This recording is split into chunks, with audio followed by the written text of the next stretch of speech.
Quando criança, eu cresci junto a um computador. O meu era um desses.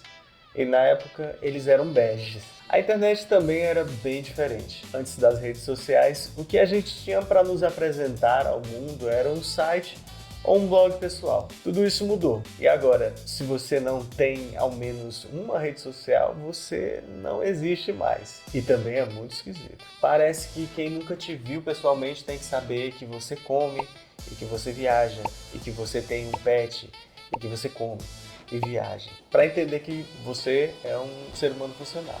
Mas e quem não quer saber disso? Como, por exemplo, um contratante. Antes eu ficava ansioso na hora de construir um site, porque ele não só tinha que refletir quem eu sou, como tinha que ter absolutamente tudo que eu faço, desde pinturas à imitação do Silvio Santos. Todo o meu fluxo mental publicado em uma página para uma pessoa do outro lado me conhecer e gostar de mim. Mas a real é que as redes sociais já fazem muito bem esse trabalho e de uma forma muito mais natural do que você jamais poderia organizar em um site. Dito isso, quando a gente faz um site, a gente tem que pensar objetivamente. Acho que as primeiras etapas a se pensar é o que vai ter lá, e 2, a navegação. Sim, eu posto meus trabalhos também nas redes sociais, mas já pensou eu mandar para alguém que quer me contratar o link de todas as minhas redes sociais e simplesmente confiar em você, porque você tem experiência?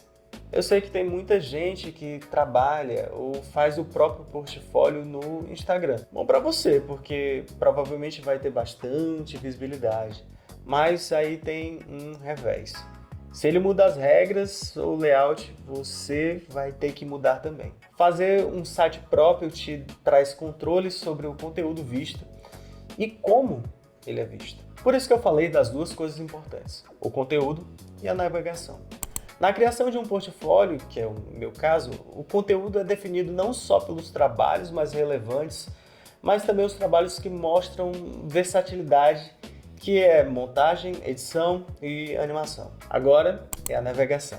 Vamos imaginar que quem vê o portfólio, no caso de uma empresa, são pessoas do RH e os outros profissionais da área avaliando. Eles recebem vários portfólios por seleção, então não vai ter muito tempo de explorar seu site. Tem que ser o mais direto possível. Então, no meu, eu coloquei meu nome bem grande e a função para a galera do RH identificar logo de primeira. E se você gostou do que viu, você vai naturalmente descer e encontrar quem eu sou e informações para contato. Tem gente que gosta de uma foto mais artística e tal, mas eu prefiro que me reconheçam na portaria mesmo. Para fazer esse site aqui eu usei a plataforma RedMag e eu já vou falar as vantagens e desvantagens.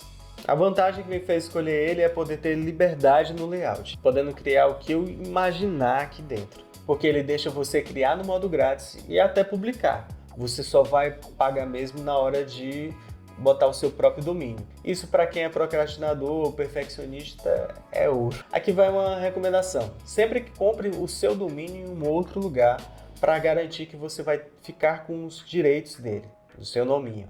Beleza, a partir daí já bate o medo de não conseguir porque é uma tela em branco. Mas se você já tiver uma ideia, um rabisco, que seja, já fica mais fácil porque a criação é bem intuitiva. Para quem é acostumado com Photoshop, por exemplo.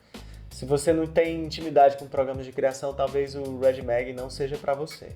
Nele você vai conseguir fazer quase tudo, mesmo que seja através de uma gambiarra. Uma coisa que eu fiz aqui na gambiarra, mas que agora é nativo, é colocar um vídeo no fundo. Uma coisa simples, mas que chegou agora há pouco. Beleza, você fez seu site bonitinho e agora é hora de publicar. Tá esquecendo de nada não? Meu amigo. Nem todo mundo vai ver seu site na forma ideal, que é em um desktop. Talvez a pessoa vai estar vendo isso sem tempo em um celular.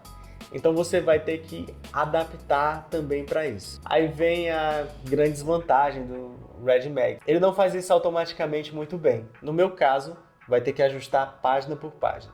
O legal é que você pode ativar e desativar os elementos, realinhar as coisas na versão mobile sem interferir na de desktop. E agora, já pode publicar? Sim, pode publicar. Mas não se esqueça de fazer um post bem legal nas redes sociais, como esse aqui, dizendo que você tem um site. E é isso, galera.